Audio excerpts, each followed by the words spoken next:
When choosing a state to start a business, as a non-US citizen, it's important to be aware that you have options. In today's video, I am going to talk about the 5 mistakes to avoid as a non-US citizen when choosing a state to start a business. Hi, my name is Andrew. I'm the managing attorney here at Freedom Through Business, where we help entrepreneurs just like you start your businesses, grow your businesses, while staying legally compliant. The purpose of these videos are to provide you with as much clarity and guidance in the beginning stages of starting a business. So if you haven't already, please make sure you hit the like, subscribe, as well as the bell notification so you don't miss out on any future videos. These videos are for educational purposes only, and so make sure you speak with a professional prior to doing anything.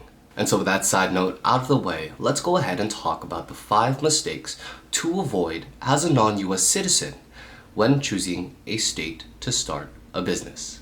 Non-US citizen entrepreneurs need to understand that they have options. Knowing your options will ensure that you make the right decisions and it aligns with your business plans and goals. The first mistake to avoid when choosing a state to start a business as a non-US citizen is starting a business that's out of state. If you are a non-US citizen who is currently living in the United States, it is highly recommended that that individual start the business in the state where they live. For example, if a non-US citizen entrepreneur lives in Florida, they're going to want to start their business in Florida. They're not going to want to start their business in California. There are many reasons for this. Primarily, when you start a business that's out of state, not in the state that you live in, you are likely going to have to pay higher fees associated with both states. In this example, the entrepreneur would need to pay fees associated with Florida as well as California.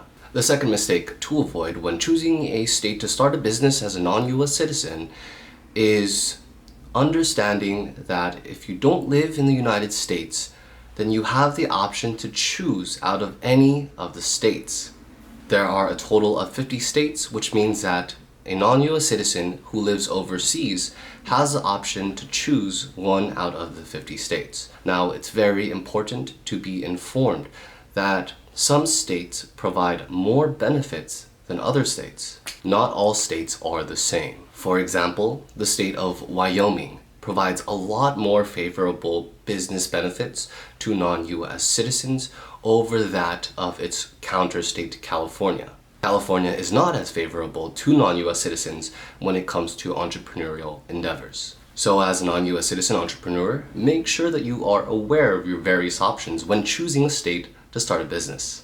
The third mistake to avoid when choosing a state to start a business as a non-US citizen is failing to consider where a majority of the work will take place. As an example, say an entrepreneur lives in India. They want to be able to conduct export and import, so they form and start a business in the state of Wyoming, but they don't take into consideration the fact that a majority of their work, a majority of their business takes place in Florida. This can be problematic for various reasons. The reason for this is because majority of the work is being done in Florida, but the business itself is registered in Wyoming. Did the entrepreneur make a mistake when starting their business in Wyoming?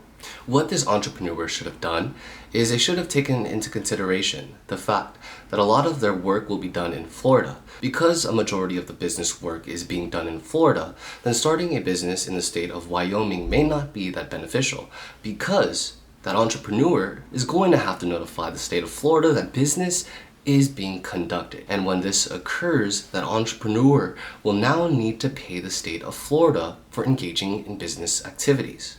For a majority of entrepreneurs who operate their businesses online, they won't really run into this issue. But a non-US citizen who is conducting some sort of physical work in the States needs to consider where that work is being done. Because wherever a majority of that work is being done, it's likely that will be the best state to start the business. The fourth mistake to avoid when choosing a state to start a business as a non-US citizen is failing to take into consideration the filing fees. Filing fees differ from state to state.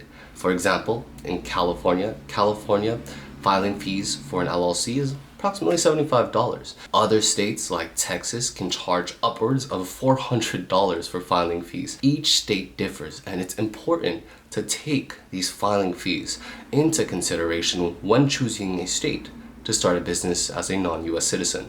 The fifth and final mistake to avoid when choosing a state to start a business is failing to take into consideration whether or not a non-US citizen entrepreneur plans to eventually move to the US. This is a very common process. One of the more popular processes is called the E-2 visa application, which is a work visa application which authorizes non-US citizens to visit the states to work upon their businesses. Say, for example, an entrepreneur that lives in Canada eventually plans to move to California. Well, guess what? In this case, they're going to want to form and start their business in the state of California because that's where they eventually plan to move. This is a consideration that a lot of entrepreneurs tend to overlook, so make sure you're not one of them. If you happen to have any questions about anything that I talked about in today's video, make sure you leave a comment down below and we'll get back to you as soon as possible. If you happen to enjoy this video, please make sure you hit the like, subscribe, as well as the bell notification so you don't miss out on any future videos. It's time to invest in yourself.